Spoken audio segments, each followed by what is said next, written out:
Hey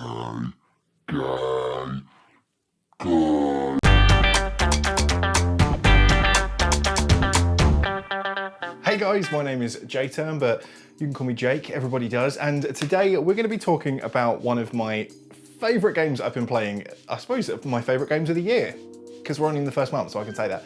My favourite game of the year, Hades, although I think it was most people's favourite game of last year, but I'm a late bloomer, what can I say?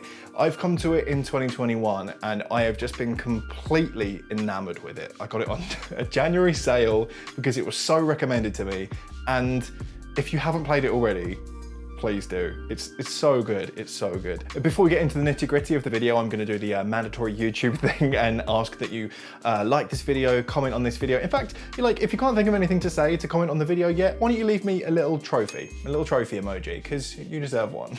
You deserve one.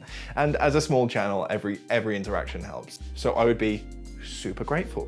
I've also introduced a £1 Patreon, where if you're interested in supporting me, then you can offer me just £1 a month. And I know it's just £1, but it means more to me than you know. So if you fancy it and you like what I do, then please consider checking it out. I would be really grateful. From here on out, this video will be using the word queer in the sense of the reclaimed umbrella term for the entire community of people that deviate from the cisgender heterosexual norm of society. I avoided using the word in the title because I know that term can alienate some members of our community, and I wanted a chance to give them this disclaimer. Hades is a role-playing roguelike action game from Supergiant Games. You control a character called Zagreus, who is the son of the titular Hades, as he tries to escape the underworld and join his family on Olympus.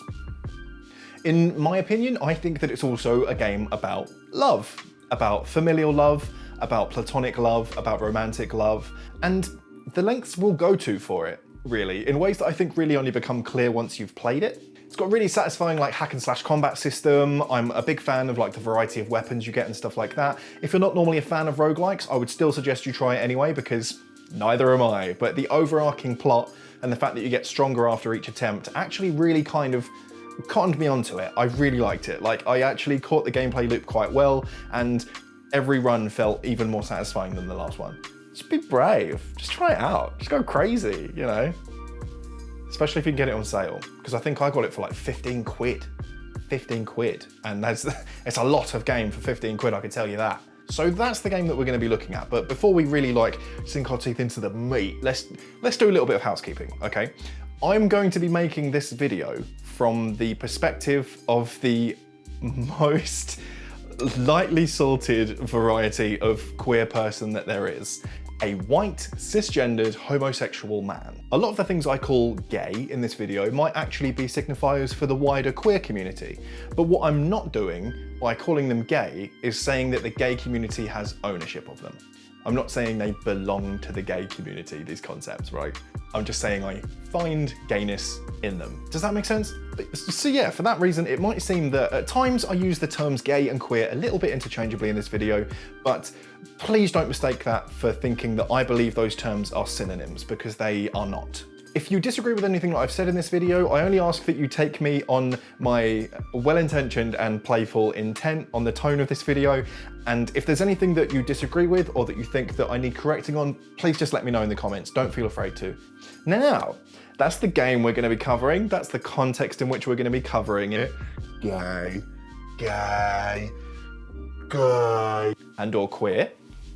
Now, what we're going to do is this video is going to be broken into two parts. The first part is going to be about queer signifiers in Hades, things in which queer people might recognize queerness. Again, please forgive my sampling being from the perspective of a gay man, and then move on to what is undeniably the canonically queer content of Hades. It's tea today. I know it's normally an energy drink, but I'm recording this one at night. Oh, Jturn after dark. All right, let's get it. Queer signifiers. The thing about signifiers, and I really hope this is the right word in this context because Google wasn't particularly helpful, but they mean something different to everyone. For example, straight people might play Hades and just see a game, a really good game, because queerness isn't what they're looking for. Also, queer people might, play it and think it's not very queer because there isn't enough queer signifiers. There aren't enough? There aren't enough queer signifiers for them.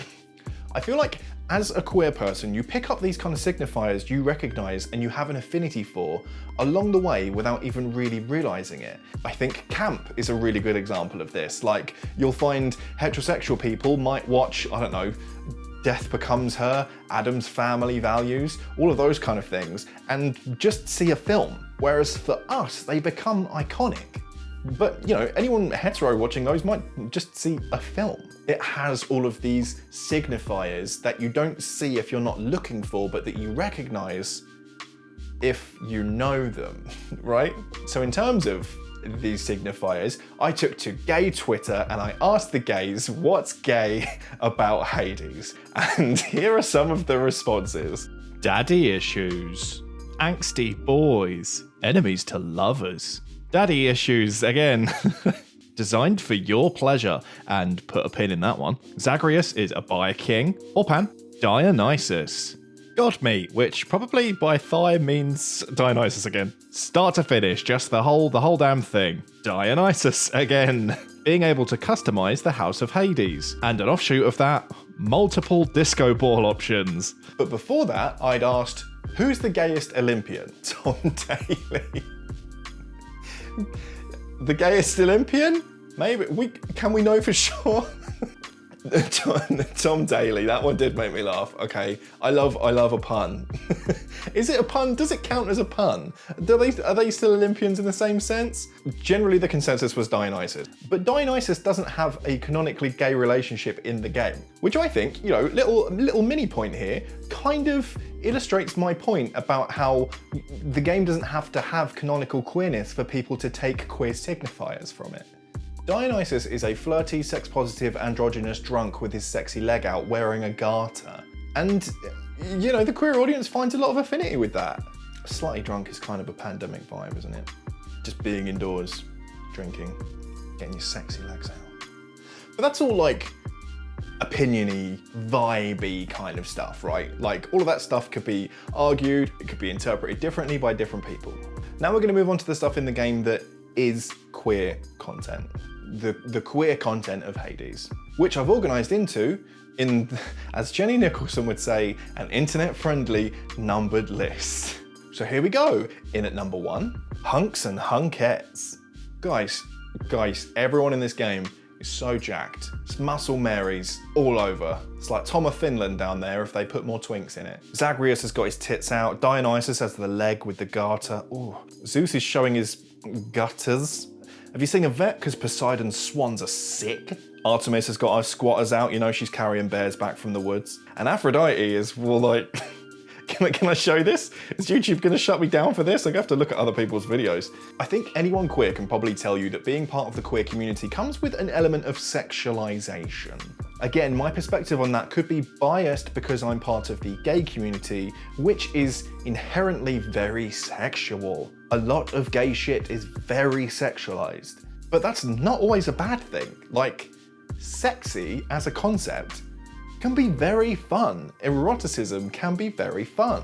In fact, in a really fun fanbite article by Grace Curtis called "Hades Reminds Us That Now More Than Ever the World Needs Hunks," Grace outlines that a hunk is a character that appeals to the taste of a male-attracted audience and is first and foremost an aesthetic product. But what really interests me about the article is how Grace outlines fan art as a metric of success for the hunk. Because boy, does this game have sexy fan art. But there is a kind of caveat to this sexiness, to this eroticism, that is a queer issue, but I think more specifically a gay issue. And that's that the idealized beauty in this game is presented as very narrow. There are no fat or disabled characters in this game. It all seems to play into this kind of interpreted idea of the ancient Greek beauty, you know? And it just so happens to be a big coincidence. A more intelligent person could probably draw a straight line between them, but it's consistent with modern gay beauty standards, right? Everyone's jacked. Everyone's jacked. Everyone is ripped and stripped, right?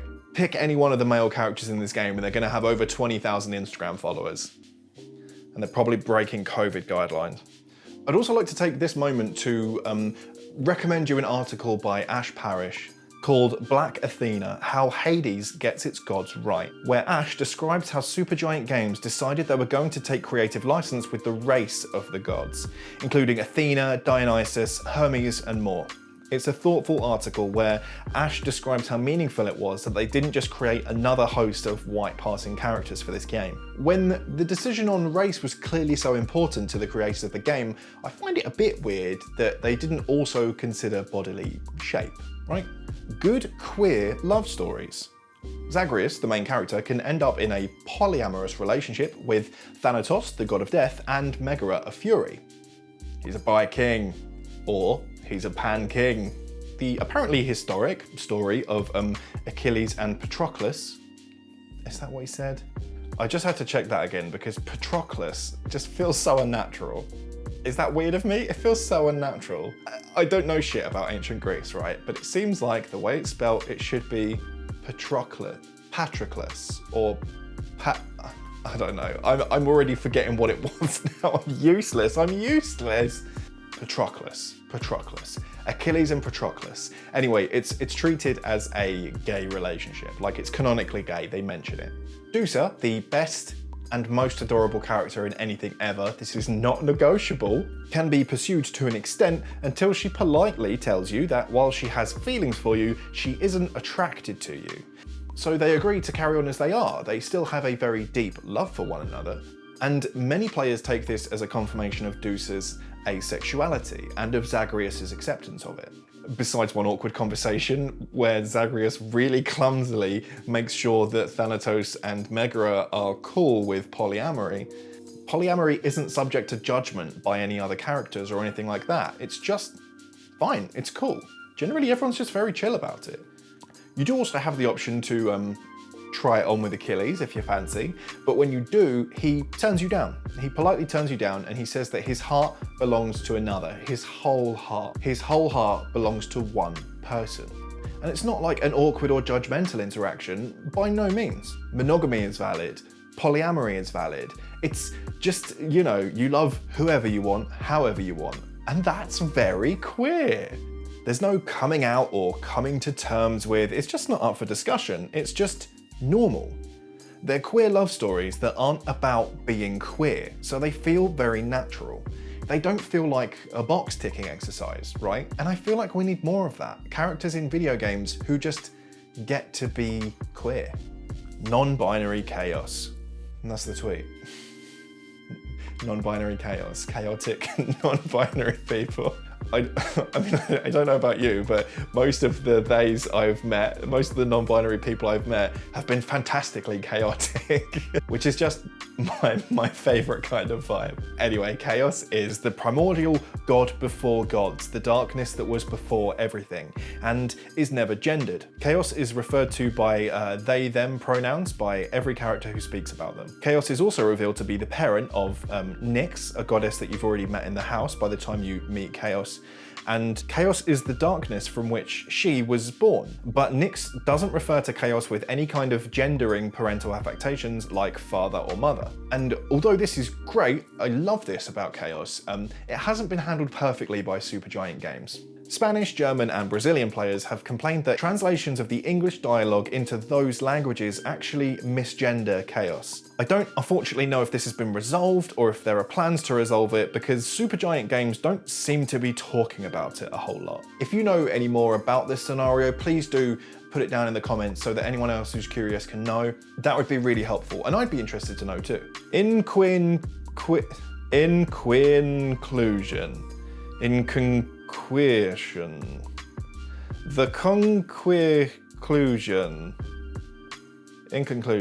Hades is a fantastic game, and I would highly recommend it to anyone based off like the style, the music, and the really satisfying gameplay loop alone. But I would recommend it especially to queer people, thanks to the positive queer representation, and honestly, how many other queer people play it. Like, for me, that's always one of the best recommendations, is when I'm on my Twitter and I can see how many other people are enjoying it. When I see a game that is so heavily represented in the fan art of the queer artists that I follow on Twitter, that's kind of, for me, like a green flag that I'm gonna like it. It's probably because I just immerse myself with so many other queer people on Twitter, but queer people were why I bought this game and why I tried it, why I gave it a chance. You know, that and the sale. He's got to save. I can't pass up a bargain. I just can't pass up a bargain. And whether you agree with me or not that the game has queer bones, you can't deny that it has a big queer fan base who clearly find themselves represented in this game in ways that really we're not in standard titles. So I hope you enjoyed this video. I've put a little sexy reading list in the description below of the kind of like articles that I read while I was putting together this video. But again, I'm not an expert. You know more than me. So if I've said anything wrong or anything you disagree with, please you just let me know. Again, if you fancy supporting me on my £1 Patreon, then I've got that in the description too. I do have plans to grow that, but I think the best thing you could do for me is to like and comment on the video, give it those interactions that help me reach more people and help my channel to grow. That would be so lovely of you. Also, obviously tell me what you thought of Hades, because I can't stop talking about this game. I play this game every night before bed. I'll do a little run. Like, it's just so good. I love it so much. It was like a lot of people's game of the year in 2020. So I know that I'm a bit late to the game. But it's never too late, right? And yeah, I know this video was a little bit more tame than maybe some of mine normally are. Blame the peppermint tea. Okay, bye.